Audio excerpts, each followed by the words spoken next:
సడన్‌గా ఇంటికి చుట్టాలొచ్చినప్పుడు అప్పటికప్పుడు చేసుకునే ఈ చికెన్ ఫ్రై బిర్యానీ మీరు తప్పకుండా ట్రై చేసి చూడండి. చాలా ఈజీగా, తొందరగా రెడీ అయిపోతుంది.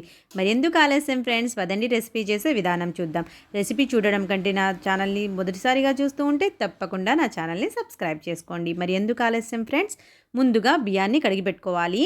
నేను ఈ గ్లాస్‌తో 3 కప్పుల వరకు బియ్యం తీసుకొని కడిగి నీళ్ళను వంచేసి మళ్ళీ నీళ్ళను వేసి ఒక 10-15 నిమిషాల పాటు నానబెట్టుకోవాలి.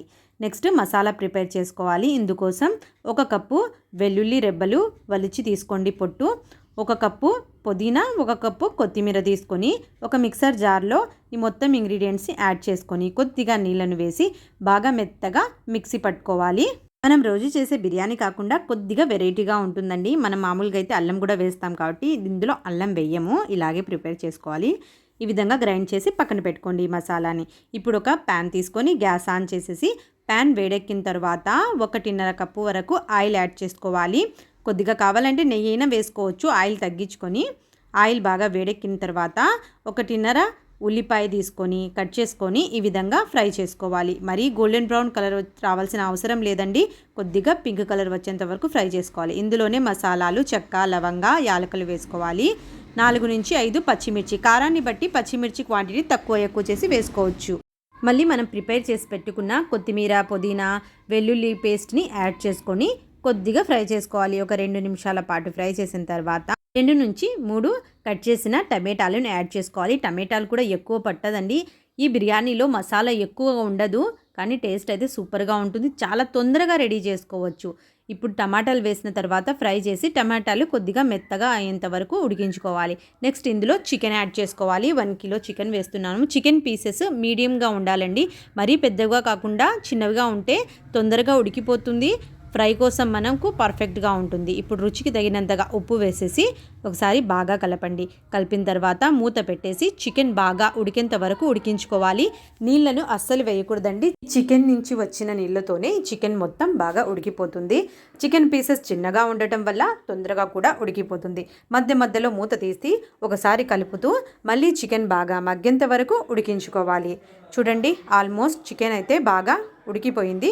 ఇప్పుడు ఈ మసాలా నుంచి చికెన్ వేరు చేసుకోవాలి. చికెన్ పీసెస్ వీడియోలో చూపించిన విధంగా ఒక్కొక్కటిగా తీసుకొని పక్కన పెట్టుకోండి. మసాలాలో నుంచి మనం చికెన్ తీసేటప్పుడు ఒకేసారి తీసామనుకోండి, చికెన్తో పాటే మసాలా ఎక్కువగా వచ్చేస్తుంది. అప్పుడు రైస్లో మసాలా ఉండదు. కాబట్టి మనం వీడియోలో చూపించిన విధంగా ఒక్కొక్క పీస్ని తీసి మొత్తం ఈ చికెన్ పీస్ని పక్కన పెట్టుకోండి. ఇప్పుడు ఈ మసాలా మిగిలింది కదా, ఈ మసాలాలో నీళ్లను యాడ్ చేసుకోవాలి. నేను ఇక్కడ 3 కప్పుల వరకు రైస్ తీసుకున్నాను కాబట్టి 5.5 నుంచి 6 కప్పుల వరకు నీళ్లను యాడ్ చేస్తున్నాను. ఈ కప్పుతోనే తీసుకున్నాం కాబట్టి అదే కప్పుతో కొలిచి వేసుకోండి. 5.5 నుండి 6 వరకు వేసుకోవాలి. మరీ ఎక్కువగా వేయద్దండి, లేకపోతే మెత్తగా అయిపోతాయి. 5.5 వేస్తే ఇంకా పర్ఫెక్ట్గా విడివిడిగా ఉంటుంది రైస్. మొత్తం నీళ్ళను వేసిన తర్వాత నిమ్మరసం యాడ్ చేసుకోవాలి. రుచికి తగినంతగా ఉప్పు వేసుకోండి. మనం చికెన్లో ఉప్పు వేసాము, ఇది రైస్ కోసం ఉప్పు చూసి వేసుకోండి ఉప్పు. ఇప్పుడు ఇందులో కొత్తిమీర, పుదీనా యాడ్ చేసుకోవాలి. కొద్దిగా పెరుగు వేసి ఒకసారి బాగా కలిపి మూత పెట్టేసి నీళ్లు బాగా మరిగేంత వరకు మరిగించుకోవాలి. ఇక్కడ నేను సోనా మసూరి రైస్ తీసుకున్నాను. మీరు కావాలంటే బిర్యానీ రైస్ అయినా తీసుకోవచ్చు. మూత పెట్టేసి మరగనివ్వండి. చూడండి, ఈ విధంగా మరిగేటప్పుడు నీళ్లు మనం నానబెట్టుకున్న రైస్ని యాడ్ చేసుకోవాలి. మొత్తం నీళ్లను వంచేసి రైస్ని యాడ్ చేసుకోండి. మళ్ళీ నీళ్ళు ఎక్కువ వేసి మీరు వండితే మెత్తగా అయిపోతుంది రైస్. మొత్తం రైస్ వేసిన తర్వాత ఒకసారి బాగా కలపండి. మూత పెట్టేసి మధ్య మధ్యలో మూత తీసి కలుపుతూ రైస్ మొత్తం బాగా ఉడికేంత వరకు ఉడికించుకోండి.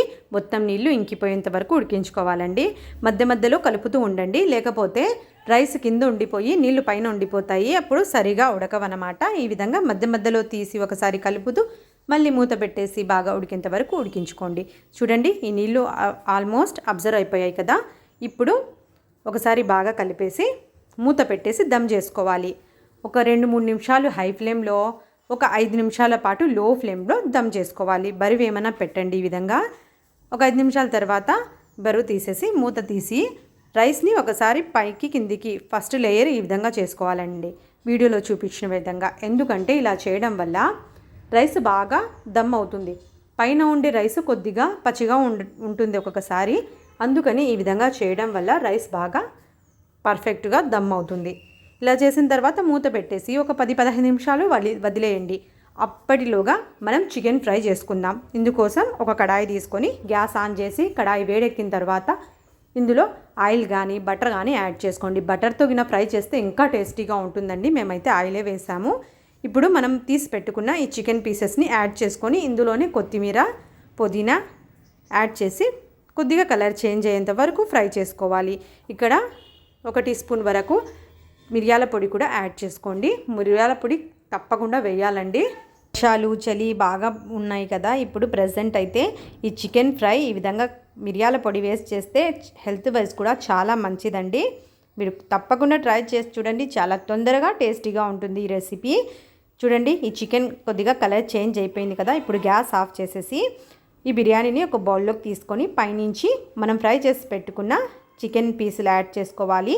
ఈ చికెన్ బిర్యానీని మీరు బాజీతో కానీ రైతాతో కానీ వేడివేడిగా సర్వ్ చేయండి. ఎప్పుడైనా ఫ్రెండ్స్ కానీ బంధువులు కానీ ఇంటికి వస్తే అప్పటికప్పుడు చేసి పెట్టచ్చండి ఈ టేస్టీ చికెన్ ఫ్రై బిర్యానీని. మరి ఎందుకు ఆలస్యం ఫ్రెండ్స్, మీరు కూడా తప్పకుండా ట్రై చేసి మీకు ఎలా కుదిరిందో నాకు కామెంట్ చేసి చెప్పండి. రెసిపీ కనుక నచ్చితే లైక్ చేసి మీ ఫ్రెండ్స్తో షేర్ చేయండి. మరిన్ని టేస్టీ రెసిపీస్ కోసం నా ఛానల్ని ఇప్పటి వరకు సబ్స్క్రైబ్ చేయకపోతే తప్పకుండా సబ్స్క్రైబ్ చేసుకోండి. మళ్ళీ కలుద్దాం ఇంకొక వీడియోతో. Thank you for watching.